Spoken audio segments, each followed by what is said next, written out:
There is a Vaisai. Where are we? We are page Lamed Beis. Lamed Bet? No, that's not the right sefer. It's a sefer. Take this one. This is Beis. Favorite Beis. Look on the side. Yeah, this page Lamed Beis. So Vaisai, there is in Svarim, in different Svarim, Kabbalah Svarim and other Svarim, there are, interestingly enough, many different Rashi Tevis abbreviations given to the month of Elul. Quite a few.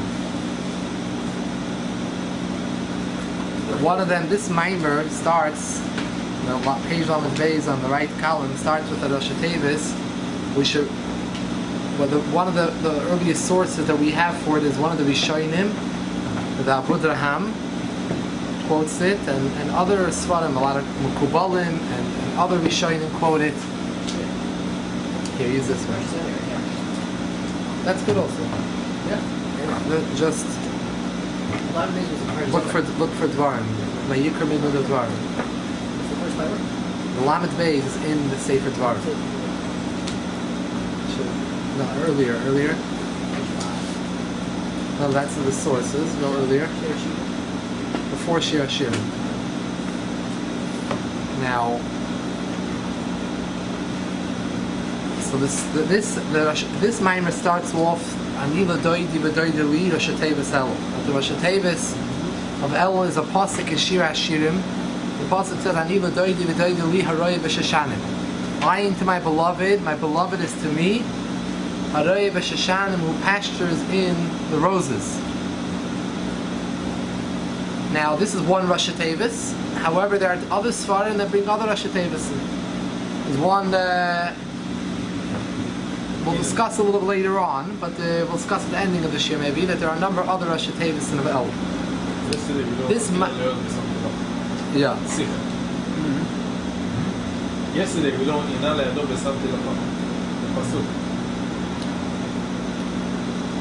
So Maisa, we find that why are all these Rosh Hashanah about Elul? Elul is a very special month. We know Moshe Rabbeinu went up the final time to receive the luchos after Hashem said He's forgiving the Yidden. He's not going to destroy the Yidden after the Chet Egel. So Moshe went back up to Mahar Sinai for 40 days to get the second luchos. That was started on Rosh Chodesh Elul, and that went for 40 days until Yom Kippur. On Yom Kippur, Moshe Rabbeinu came down and he brought the second luchos, and he said, "Vayom Hashem salachti kedvarecha," that he forgave the Yidden fully for whatever they did. That's why, for all generations, Yom Kippur is the day designated for Slicha Mechila. That was the first original Slicha that we got from Hashem. That Hashem gave us a Slicha for the biggest chet around. So that's the day that Hashem said for all Doiris should be the day when we're going to receive Slicha that day. So the beginning when Moshe Rabbeinu went up was on Rosh Chodesh Elul, beginning of Elul. That's actually why we, according to many opinions, we blow shofar in Elul. So these are special days. This Maimer explains that Ani L'Doidi V'Doidi Li is really, there's two avodas. There's Ani L'Doidi and Doidi Li. Ani L'Doidi means I, Klal Yisrael, I come to my beloved Hashem. We reach out to Hashem. V'Doidi Li is my beloved to me, is Hashem's revelation to us. And these are two different times of the year. Ani L'Doidi is during Elul, and Doidi Li is during the time from Rosh Hashanah to Yom Kippur, when we have a revelation, when everyone feels close to Hashem, and everyone feels something special connection, Rosh Hashanah Yom Kippur, because we feel we're in Hashem's presence in the time of Rosh Hashanah Yom Kippur. So Doidi Li. It's actually, this Maimon doesn't talk about it, but it's hard to understand why is the Doidi Li part of the Rosh Hashanah Elul. It seems to be this is an avodah part of the Avodas of Hashem, service of Hashem in the month of Elul itself. But that's not discussed over here. The Rebbe himself has memorim that discuss this Shaila. But based over what it says over here is Anila Doidi, during Elul is a time when we have to come closer to Hashem. And Doidi Li, the time when Hashem comes closer to us, when He shows His revelation to us, that's Rosh Hashanah Yom Kippur.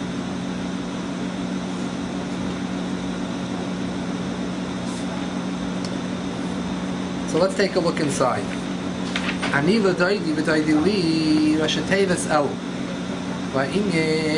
What does this mean? Ki be'elul mas v'chinas ani v'doidi. During Elul starts the avodah of ani v'doidi. Dahainu v'chinas asru, so the l'sata, we have to come an awakening from below.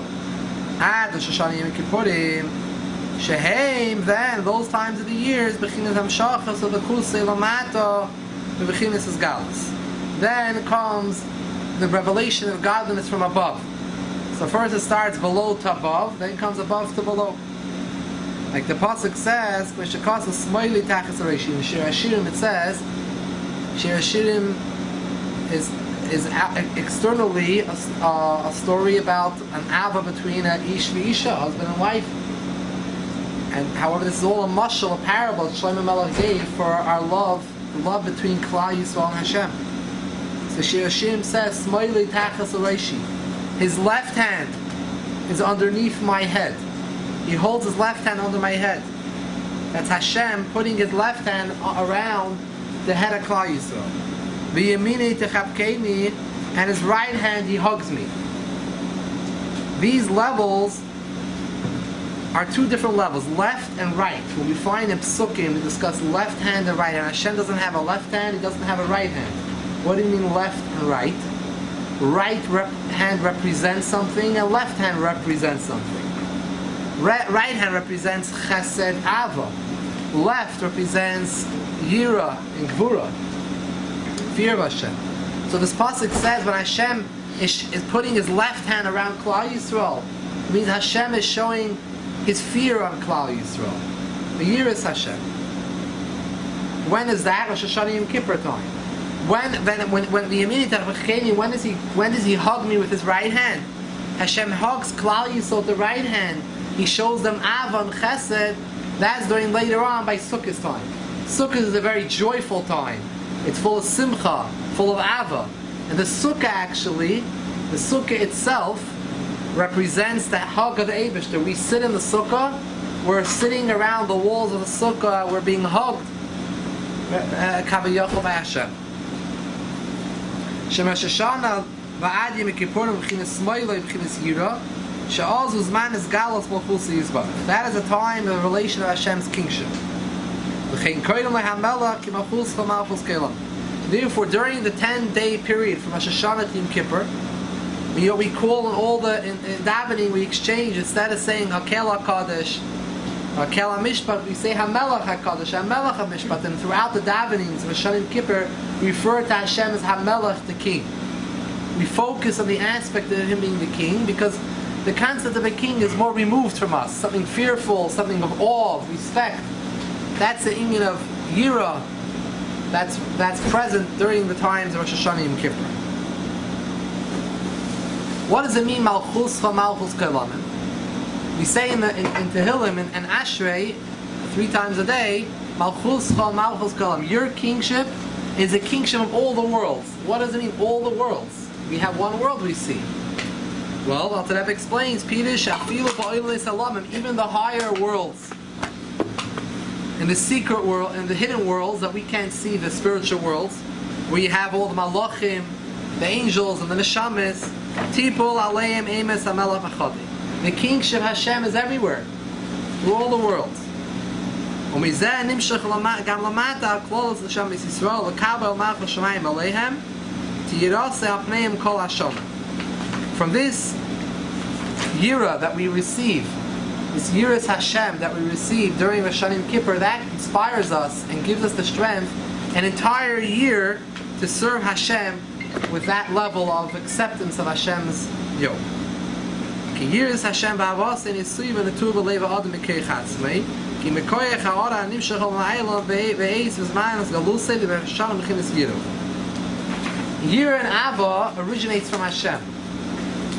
Hashem gives us the strength to have Yira and Ava for Him. It's very hard for mortal beings to have on their own Yira and Ava. So it starts over Hashem gives us a certain koyach. During Shoshana Yom Kippur and Sukkot, Shoshana Yom Kippur is the Yira. That's the focus of this Maimer. But as well as Sukkot at the time of Ava, from that we get a whole year. The Chalal in general, every Yom Tif, it's not just a time, a historical time, a cultural time. A Yom Tif is a time that there's something real happening. And we are given a strength and ability to tap into the divine revelations of that Yom Tif and to get our strength to go out through the year. So from Simchas Torah and Purim we'll get Simcha all year. And Shavuos we get the Koyach of Matan Torah. Rosh Hashanah Yom Kippur we get the Koyach of Yira, Koyach of Tshuva. Everything gives us something every Yom Tif. Inspires us to something. Zeo bechinas v'doidi li, rak shetzoref tchil la'oiris ha'v'yira, idei s'rusa l'sa'at shibe el.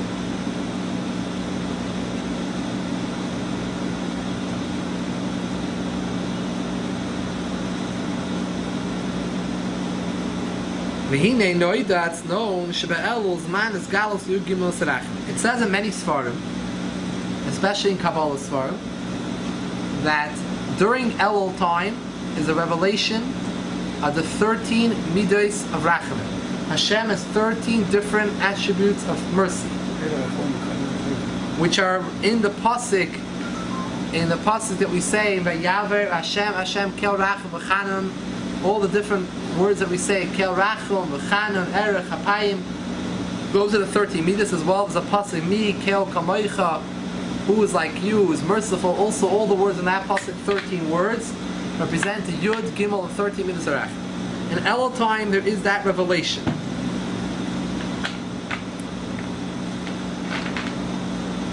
Now, over here, right now, the Maimer doesn't say this, but later on, there's a summary of the Maimer. The Alter Rebbe has a summary. The ending adds in something, another point which helps understand. There are 3 different Maimorei Chazal on this pasuk in Shir Hashirim, Anila Doidi V'Doidi Li Haroya V'Shashan. This pasuk has 3 different things from Chazal. This Maimer is going to go through each one of them. What does it mean? Meaning the words Haroya V'Shashanim, the pastures amongst the roses. What does it mean, roses? What is the deeper meaning of roses over here? So there's 3 pirushim. In one place, Chazal say, there's a Zohar which says that Sheshanim, a rose has 13 petals. And that represents the 13 midas of Rachamim. And that's what it means. Anila doidi v'doidi li haroya v'sheshanim. The Anila doidi is the Rosh Hashanah of Elul, the abbreviation of the month of Elul. It's telling us that Anila doidi, that during Elul there is haroya v'sheshanim. We have the Yud Gimel midas of Rachamim, the rose, the 13 midas of Rachamim. That's this part of the Maimer. The beginning part of the Maimer is explaining that interpretation of the Shoshana, the roses, that it refers to the Yud Gimel midas of Rachamim. We'll see later on there are other interpretations. One which also refers to roses, and another one which interprets Sheshanim as Malash Shonim, those that learn Torah. But we'll start off with the first pshat that's referring to the Yud Gimel Serachim. To understand this, if we have such a great revelation in Yud Gimel Serachim during Elul, why is the days of Elul weekdays?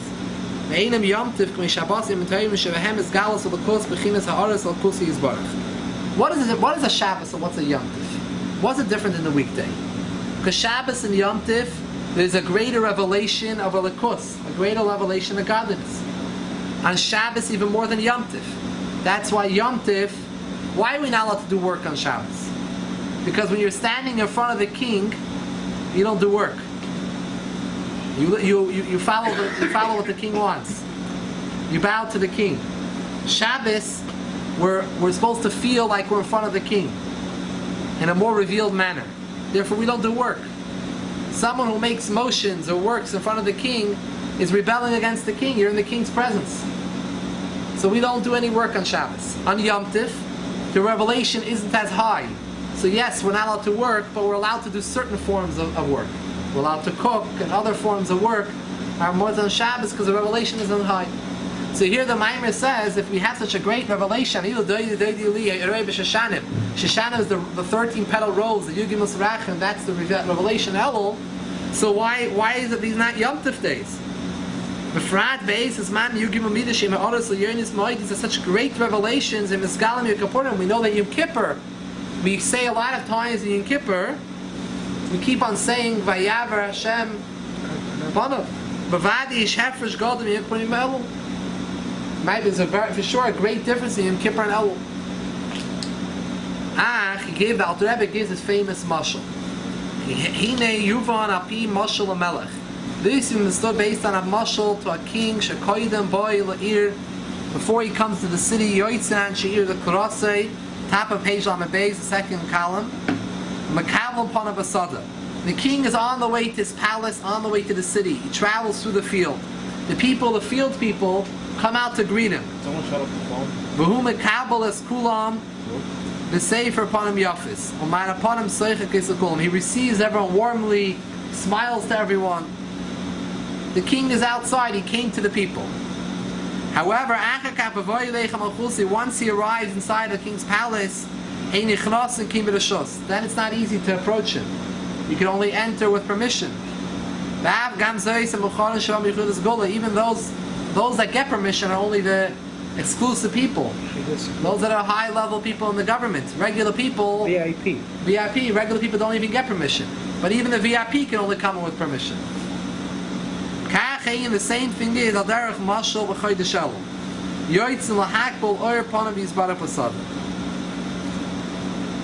same thing as Elul time, we go out to receive Hashem in the field. Meaning Elul, the king came to the field. This is the difference between Yom Kippur and Elul. Both Yom Kippur and Elul, you have the Yugim Midas Rachim, the 13 Midas Rachim. But the way they're revealed in Yom Kippur time and the way they're revealed in Elul time is different. Yom Kippur time is like the king, the way he's in his palace. And that's the Yom Kippur mode. You have to be on a Yom Kippur. It demands a very special avodah. Fast the whole day. There was a special avodah in the Beis Hamikdash. However, Elul time, the king is in the field. He's approachable. It's still a weekday. It's still a weekday. But the king came to the field. We didn't go to the palace. The king came to the field. Sounds like there has a milo. There's a certain milo to it. On one hand, the king is not here in all his prestige. He's not here in the palace. On the other hand, the king is now given us opportunity that we can come closer to him, even though we're not on the level yet. We're not on the level of the palace yet. Trunk like on somewhere. And also, when the king goes around in the field, he doesn't wear his regal uniform. He just comes out like a right. Normal plain clothes. Right. So all of this creates. You don't even know he's a king unless you do it personally. All of this creates that Elul time is a time since Hashem is coming. The king is in the field and he's coming down to our level.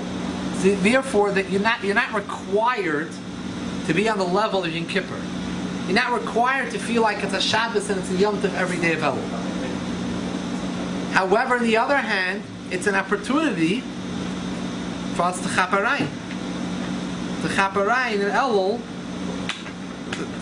to take a chance. Because now the king is here. The Melech is here. The Yugim and Midas Rachim are shining here. Later on, once it comes to Rosh Hashanah Yom Kippur, it's not so easy to get in. It's already in the palace.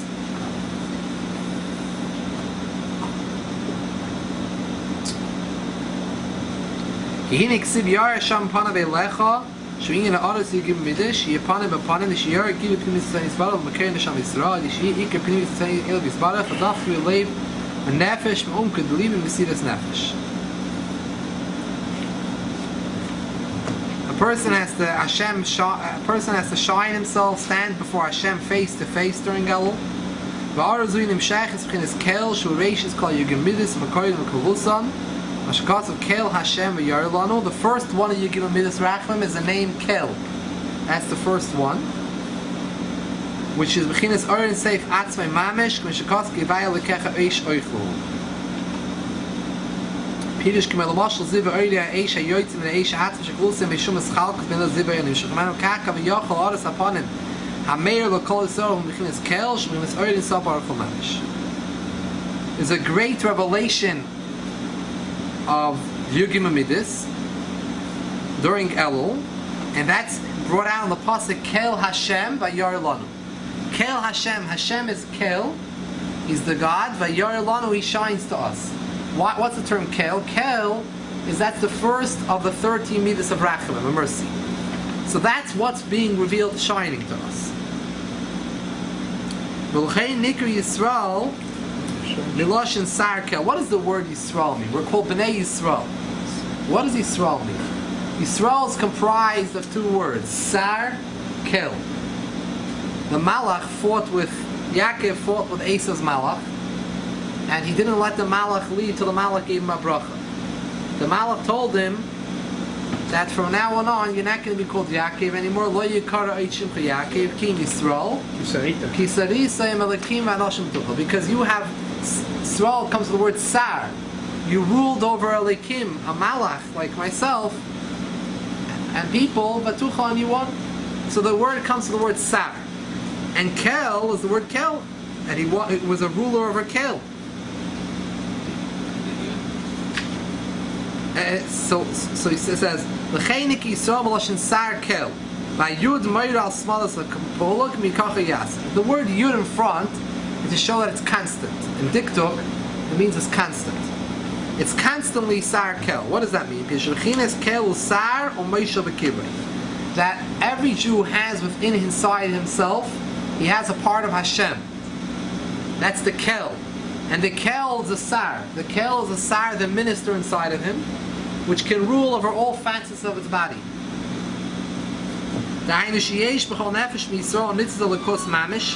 Every Yid has a spark of a Lakus Mamish, a Mechai Nafshe Lakis.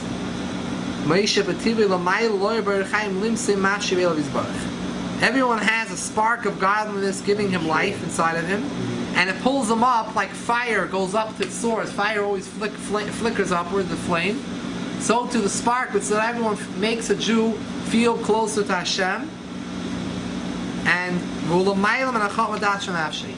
it's much higher than any logic. There's no logic to it. It doesn't make sense. But he has a part in him higher than logic that will take him and drives a Jew higher towards Hashem. And to the point where a Jew is willing to give up his life for the sake of Hashem. We know there were throughout the generations, we should never have to come to such things, but Jewish people gave up their lives and self-sacrifice at different situations for Hashem. Why would they do that? It's not logical. Logic is that your life is more important to you. You feel yourself first. Why would someone give away his life for a bigger... Because the person gives up his life because feels that this is who he really is. He's part of Hashem. He can't deny Hashem. So if a Jew has to come and deny that he's a Jew and deny he's Hashem, well, then his life's not worth anything. That means a part of him, there's inside every Jew, a part of him which is higher than logic. It's higher than Seichel. This doesn't make any sense. It doesn't make any sense. But this is what he does. It's a very good question. But the ending of the day is over there, they want a certain objective. They want to make a statement. They want to get a certain type of reward. We're not going to discuss the rewards that they're looking for, but they're very, very materialistic goals. The Jewish goal when they were doing was not. It's no statement. It's no statement. There's no goal. There's a Jew, like the Alter Rebbe famously said, a Jew cannot separate himself from Hashem. Not he wants and not he can separate himself. There's no reasons. He just gives himself up. There's no reasons. There's no discussions. Well, the same guy is going there for a material reason, but he's giving up his life for it, so there's no material benefit to him. Look at soldiers getting their lives for country. That's not materialistic. It's not materialistic, but it has a certain objective to it because something's going to happen for it. There's going to be some goal, some objective. And you're right. It could be, won't be him. There's a famous shaila about the Akedah, the story of the Akedah. The story of the Akedah, we read it every day in the beginning after brachas. It's considered an unbelievable story. Avram was willing to sacrifice his son, and it's unbelievable. However, the question was brought up by Mefarshim, what was so really great about it? If anyone had God coming to, God himself, the ruler and creator of the world, who created you, he created the world, the creator of all life, comes and tells you this is what you should do, so why wouldn't you do it? So yeah, it's a self-sacrifice, but that's the great thing. Avram Avinu had Hashem come to him. Let's see if Hashem comes to other people and tells them what to do, what will happen. I mean, so there's different explanations. The Alter Rebbe in Tanya says an explanation that the act itself, there were many tzaddikim throughout the generations that would have done the same. That wasn't the specialty of Avram Avinu. Other tzaddikim would have done it. However, Avram Avinu did it quickly. He did it with zrizas. As soon as he could in the morning, he didn't push it off. He went like it was like a mitzvah he loved to do. So this is something that didn't make sense. So even other tzaddikim would eventually do it, but it wouldn't be with that level of feeling like Avram Avinu. That's one explanation. There's different explanations. The Rebbe in a Sikha said once, there's an interesting medrash. The medrash says that Hashem tested Avram Avinu with 10 trials, 10 tests, to see and bring out how he is really committed to Hashem at all levels. And the final one was that Kedah. And it says, the Lashon is Kachnos bincha es yichidcha. The Lashon in that Kedah is, the Pasuk says, Hashem said to him, please take your son. The Medrash explains, what was the please about? What was Hashem begging him for? Hashem said to him, please, stand up for this last final trial and show the world why I love you, why you're special. Because if you don't follow through with this, says the Medrash, all the previous ones are going to be as if ain't by mamish, there's nothing to it. So the question this Medrash is, begs to understand, what do you mean? Okay, let's say he did all 9, he failed the 10th. Okay, he's not on the level of the 10th, but why should we say that all the previous ones are now proven ain't by mamish, that kilo they weren't good tests. He went up to level 9. He got up to 9. He didn't get up to 10. He didn't get an award for up to level 9. So there's a beautiful Sikha of the Rebbe where the Rebbe explains like this. That Kedah, all the other tests, they were great self-sacrifice. He threw himself into the fire. By Nimrod, he went into the fire. All the different were very unbelievable self-sacrifice. And the ending of the day, there could be a svara to say that Avraham Avinu did it for another motive. For example, he went into the fire to make a statement. They're making a statement about how important Hashem is. How important Hashem is. So he went into the fire.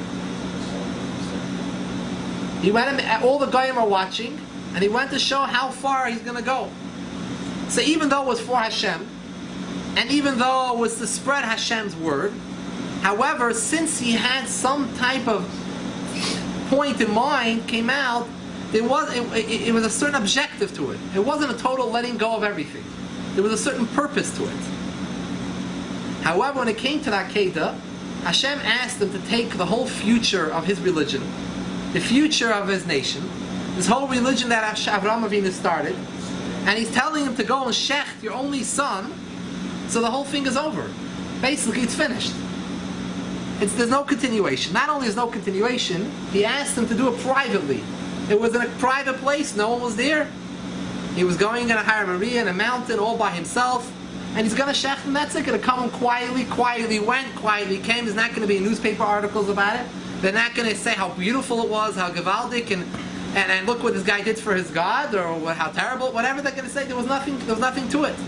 Here was the ultimate test, which is going to bring out that all the previous, it's going to show, if Avraham Avinu passes through this test, it's going to show how Avraham Avinu is totally dedicated to Hashem beyond any reason whatsoever. Even reasons, logical, spiritual reasons, to further the faith, make a statement about the faith, make a statement how great Hashem is, how important it is. No, there was no statement, there's no reason, nothing. Hashem said to do it and I'm doing it. It doesn't make any sense at all, on no level. On no level can there make any sense out of it. Can we make any sense out of it? Avraham Avinu said, Hashem told me, that's it. So that showed retroactively that all the 9 previous trials and tribulations, he didn't do it to make a statement. He didn't do it he did it because that was the ratzon of Hashem. Hashem wanted him to do it. Okay, back to the Maimer. Can you just go back 1 second? Yeah. I'm not sure if this contradicts or supports your statement, but the statement. But Sarah died right after hearing the news. So after this, it's tricky because. What's the connection with Sarah? Well, the connection with Sarah, Hashem tells him to go do this to his son. It's a huge test for the future of the Yiddishkeit, and then his wife, she dies. That's a good point. You have to look into the Mefarshim. Very good question. Very good Shiloh. Yeah. So Lamaisa, we're holding about 6 lines from the bottom of from the ending of the Sif Aleph. Okay, Aidei HaChachma V'Hadas, the lines with Aidei. Aidei HaChachma V'Hadas. Lo Hoya Matzlik B'Chinuz L'Vat L'Hafka Asatzim Yukol V'Kol V'Shivah Yizbarach. Only the neshama within a person can give a person the strength to give his life away. Because if you come from a logical perspective, from seichel perspective, it doesn't make sense to give yourself away. This is the meaning of the pasuk that we are children of Hashem. We are literally children. Kibra kara davua. A son is like the foot of his father. The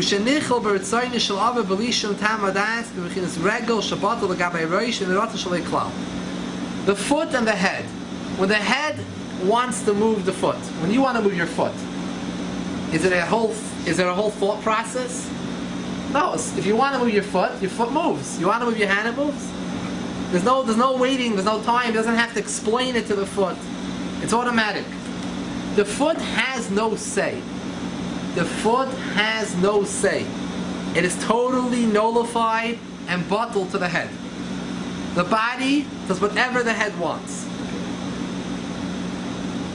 The same thing too is over here. A Yid, there's a certain level of inside, embedded deep within inside a Jew, which is not usually revealed. But in times of such extreme situations can come out.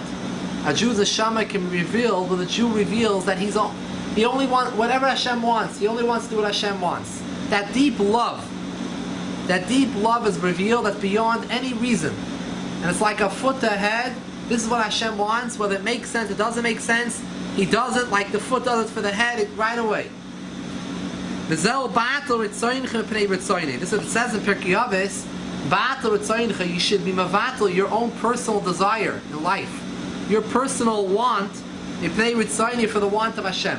Your want should be the want of Hashem. This is great lofty levels. A person ultimately is supposed to mevatel his own ratzon to the point where his ratzon is whatever Hashem wants. He has nothing else in life. He only wants what Hashem wants. Very high madrega. This is the neshama. This is the neshama of a Jew.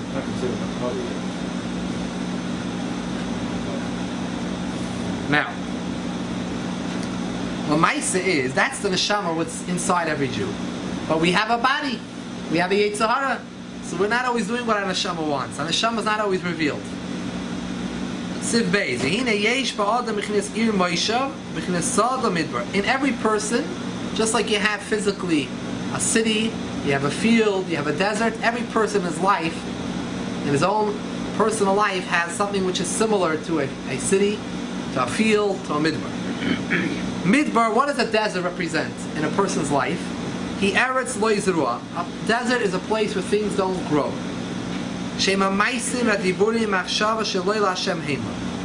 That means things that don't grow. A desert which is barren of Torah and mitzvahs and things for Hashem.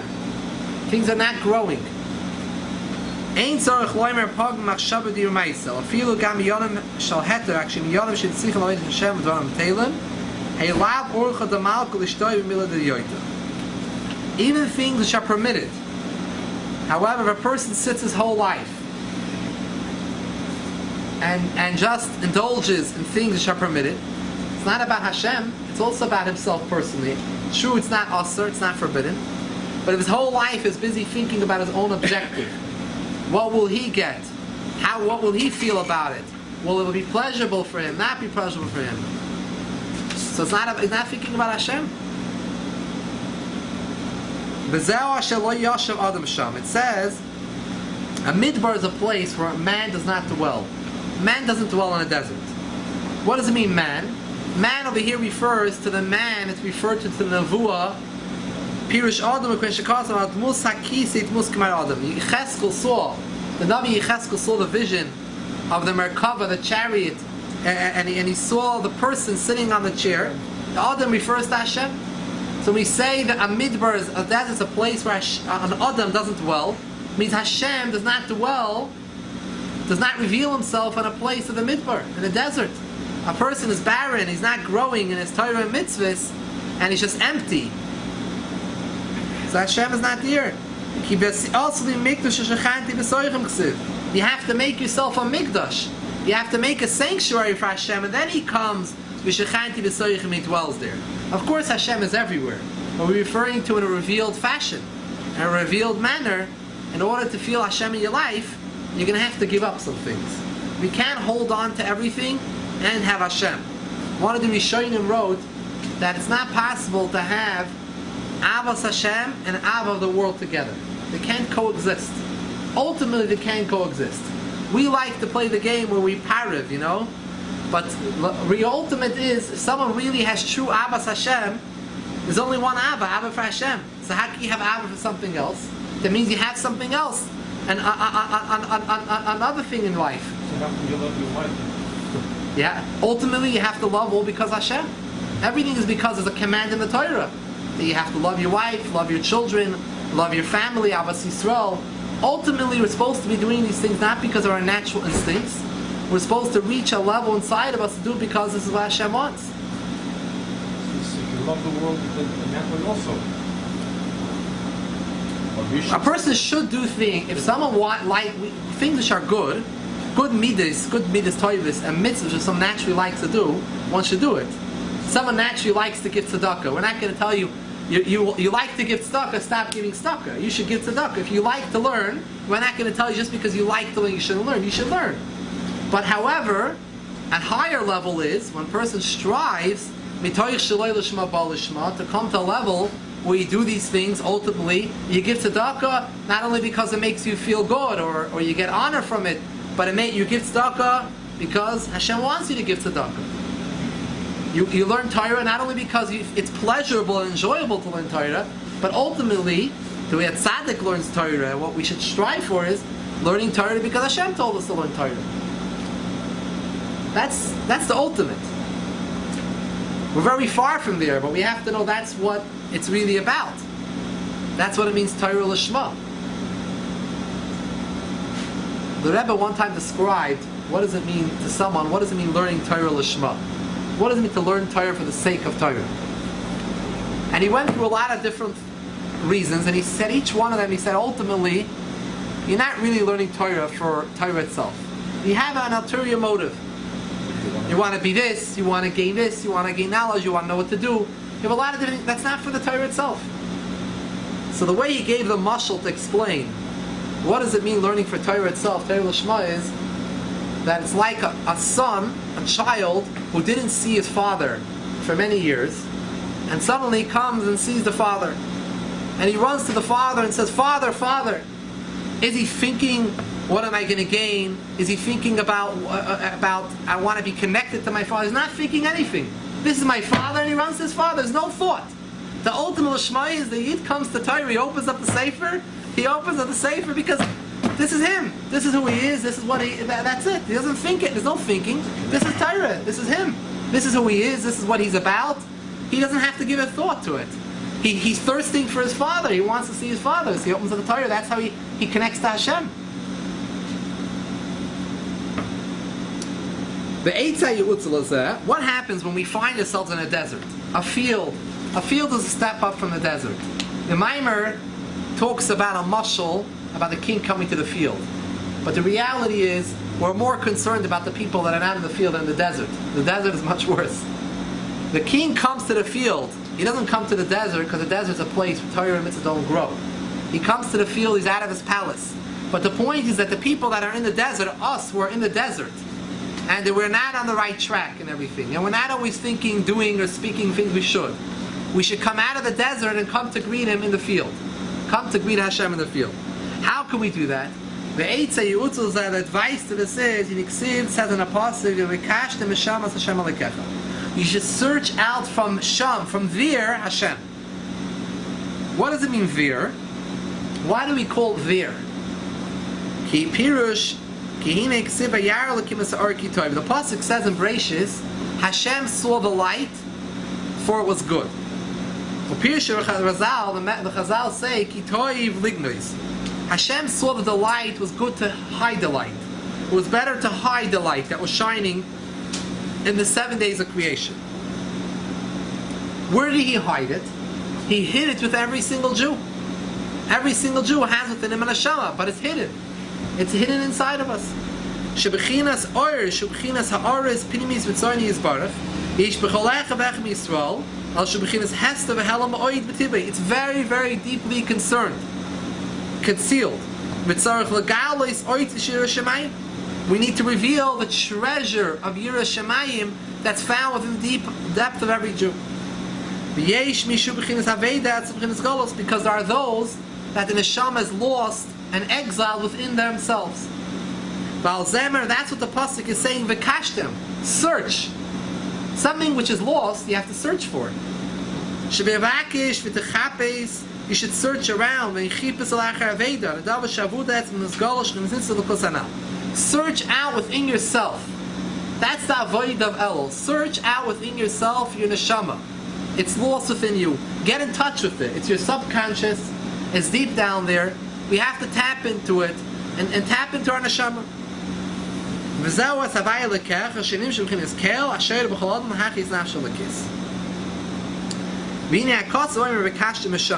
The pasuk uses the word, you should search out from there. Misham daika. When you search for a lost object, you have to go to the place where you lost it. You go to the room, to the street where you lost it, and you look for it. So you have to look over there, search over there, into yourself, and where you lost your neshama. Over there you should go look for it. You're not going to be able to grasp the light of Hashem, to have Abba for Him, and Yiras upon Him. There's no way else to do it. It's not going to come automatic. You're not going to one day wake up in the morning and be a tzaddik and have Abba and Yiras Hashem, or anything close to it. In order to have a feeling for Hashem, some sort of feeling, you have to search for it. You have to search within yourself. It's a process. It's a process. Top of page 64. Al derech mashakosam nachbesad rechenu sheifashes b'maisa b'durim achshavayis she'avar v'cholfa miyem yoyis she'loy toivim v'zel v'akakashim v'shem. Every person should look back from the day you were born, the day you started to exist as a human being. What have been your thoughts, your speech, and your action? What have you been busy? What have you been busy with? Have we been busy furthering ourselves in life? Self-furthering? Or thinking about what we're here for? What Hashem wants? There was one time a chassid who came to the Alter Rebbe and told the Alter Rebbe he needs a bracha for this and a bracha for that. So the Alter Rebbe had a way how he used to speak sometimes. He would speak in a sing-song way. So the Alter Rebbe told him back with his niggin, with his special niggin, he told him that everything that you wrote on the paper, that all the things you asked, is all what you want from me. But what Hashem wants from you, you haven't written one thing. While you're here in this world, you haven't written one thing. So what you want out of this world, what you want from Hashem, you have a whole list. But what about the things that Hashem wants from us? He lashins that the word sham over there for something far away. That's a term given in the pasuk to klippa. Evil, klippa is called there. Zeh, this, something which is apparent and everywhere is zeh. We refer to Hashem as zeh, this, here. because Hashem is omnipresent. He's everywhere. Vir, something far away, is evil.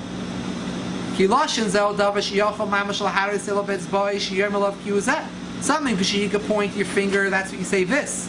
You can only truly, the true definition of zeh, of this, can only refer to Hashem. By Kriyas Yamsuf, Klal Yisrael pointed out and said, zeh, this is Hashem. The word zeh refers to Hashem. The resting place of the klippus, of evil, nikra sham, it's very deep away from Hashem.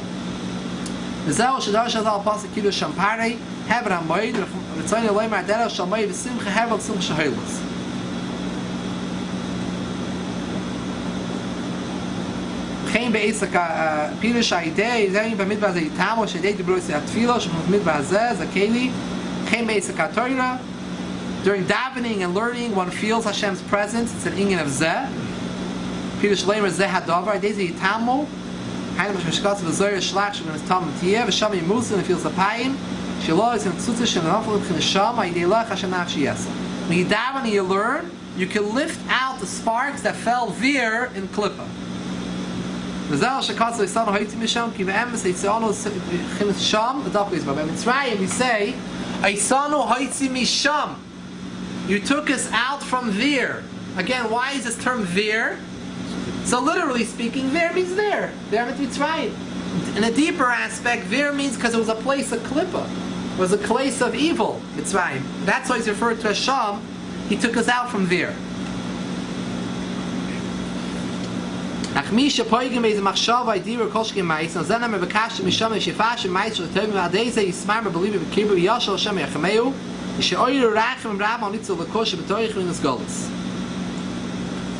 person, what's the point of searching within yourself? Make accounting, a cheshbon. Make an accounting whatever you're doing. Think seriously about life. Think about yourself. Where have I been until now? And when you make that calculation, you're going to feel bitter. Listen, I know I have a goal. I'm supposed to be somewhere, and look what I'm doing, what I'm up to. So through that, you're going to have Rachmanis, mercy, on your neshama. Have Rachamim in your neshama. And that's what the pasuk says. Liyakiv asher padas Avram. I'm going to say in Ma'ariv, Liyakiv asher padas Avram. What does that mean? Yaakov redeemed Avram. What does it mean? Yaakov redeemed Avram. Ki midas Yaakov u midas Rachmanis. Yaakov is the inyan of mercy. We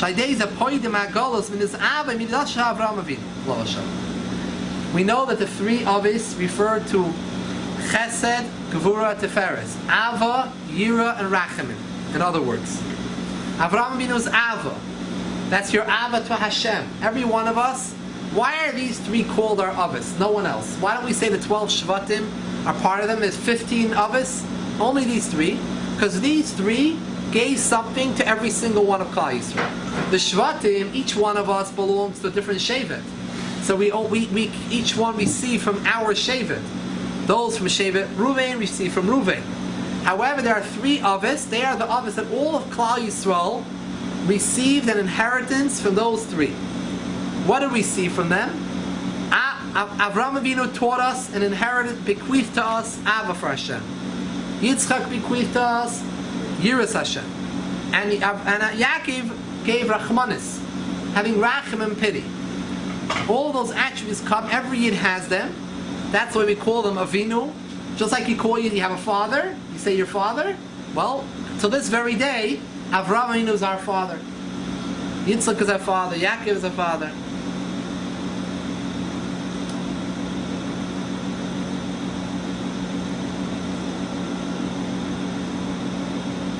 There's one of the great mashpim of today. His name is Rapinya Korf. An older Yid in his 80s. He's a very, very chassidish Yid. He doesn't know too much about this world. So, he's living in America, but he's born in Russia, but he didn't really land in America. So anyways, he's one time visiting his son as a shliach, a Chabad shliach in California.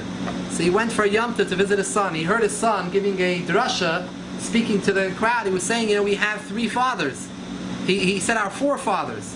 Avraham and Yaakov are forefathers. So the opinion stood up and said, 3 fathers. It's 3, not 4. It's 3. I heard it from the son.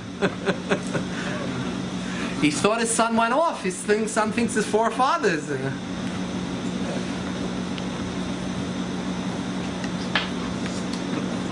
So the pasuk says, our Ava for Hashem is concealed within us. It's in Galus, it's in exile within us. We exile the Ava with a lot of other Avas. We have a lot of other. We enjoy our food, and we enjoy our sushi, and we enjoy everything in life. We enjoy ourselves. We have Ava for ourselves, and all our different things we've covered over the Avodas Hashem. We're busy with ourselves. So how do we redeem Avraham Avinu, the Avraham Avinu inside of us? Through the Yaakov Avinu inside of us.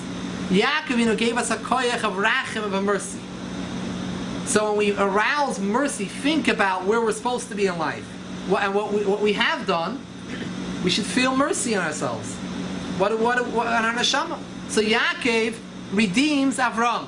That means Yaakov asher padas Avram. We have to go to Ma'ariv soon, so I just want to give over the ending of the Maimer outside.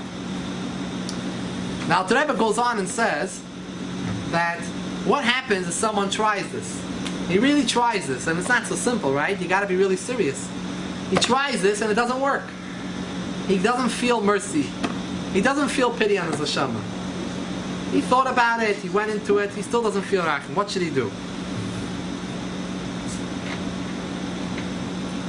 So, the Rebbe says, you think about this mashal, this parable. That the nature of a person is that when you feel pain, even in your toenail, because it hit a rock or something, you feel the pain in your mind, and you feel bad about it. You have tsar. You feel it. When you hurt yourself, when you hurt your toenail, you feel it. It bothers you. That's only because when your toenail is attached. It's attached to the body, you feel it. But once a part of you is cut off, you no longer feel it because it's no longer part of you. It's not connected to you. So the same thing over here. We, B'nai Yisrael, we are supposed to feel the pain and the fact that we blemished and the fact that we brought into Golos the nitzis of Alekos, a spark of godliness inside ourselves. We're supposed to feel it. Because even though we sin, the Gemara says, Chazal say, Afapi shechata Yisraelhu. Even though a Jew sins, he still remains a Jew. A Jew, no matter how much he sins, he's still a Jew. And a Goy, no matter how much good things the Goy does, he's still a Goy. However, and the Alter Rebbe goes on further, says, not only do you're connected to Hashem, even though you sinned, but you're actually called a Sar. Yisrael, everyone's called B'nai Yisrael. Yisrael means you're a Sar. Sar Kel. That means you're like a minister. And the Alter Rebbe gives a beautiful mashal. A minister who's in jail is very different than a regular person in jail. The minister, he comes out of jail within a second, he's a chashiva person. He's a special person. He's not a regular person in jail. He's a minister. He's a Sar. A regular person is a regular person in jail. So a Jew, even the lowest Jew, he's like a minister in jail. You're in jail. You're really in jail. You're in the mud. In the mud, but you have to know you're a Jew in jail. You're a Jew connected to Hashem in jail. So it's the ministers in jail. However, why does the person no longer feel connected anymore? And he thinks about the fact that what he did, and he didn't do everything he was supposed to be doing, and he still doesn't feel bad about it. Obviously, the person's at the stage already that you're so far, you're as if you're cut off. Just like the nail, you don't feel the nail once it's cut off. You don't feel anymore the pain. It doesn't bother you anymore. You don't feel connected to Hashem anymore. The emes is that ultimately you are connected. But you're so disconnected, you feel so disconnected that you don't even feel the pain anymore. Says the Alter Rebbe, this meditation itself should make you have even greater mercy on yourself. You're so much in the rut, you're so deep disconnected that you should have even greater mercy on yourself that you found yourself in such a situation. So that's the method of Rachamim. L'maisa, Ani l'doidi v'doidi li Arei b'Shoshanim, the pasuk in Shir Hashirim. So it finishes off Arei b'Shoshanim. So we said the Zohar says Shoshanim roses is the idea the 13 petals refer in the rose refer to the Yugimilus Rachman. That's the idea of Rachamim. During time of Elul, there's an inyan of having Rachamim. Hashem gives us a koyach to have Rachamim, mercy in ourselves, and to think into ourselves, and to bring it out. Later on, Alter Rebbe says, what happens if even that doesn't work? You thought that it's such a Rachmanas on me, I don't feel anything, and it still doesn't work. So then Alter Rebbe says, there's no other eitzah then. You need to exercise a little suffering on yourself. You're eating too much. You're feeling too. You need some tainesim to fast or not to eat sweet foods. Certain things to break yourself down a little bit that you shouldn't feel so great about yourself. And he ties that in to another Chazal, another Zoyer, which says that a rose, when you put a rose in fire, near fire, the heat makes that the red rose will turn white. I never tried it out, and I've never either counted the leaves and the petals in the rose, but this is what the Zohar says. Now, the Alter Rebbe explains, what does this mean? Red represents sin. White represents clean slate. How are you going to get a clean slate, red to white? The red to white is by fire. Meaning if Rachamim, if the 13 midas Rachamim, the 13 petals in the rose don't help, so you're going to have to try another method to reach out to Neshama by the method of fire. Fire will turn red to white. What's the fire? Will turn the red rose to the white rose. It means you should have a fire within you to burn, to to discomfort yourself. You shouldn't be so comfortable. Taniya is segufim.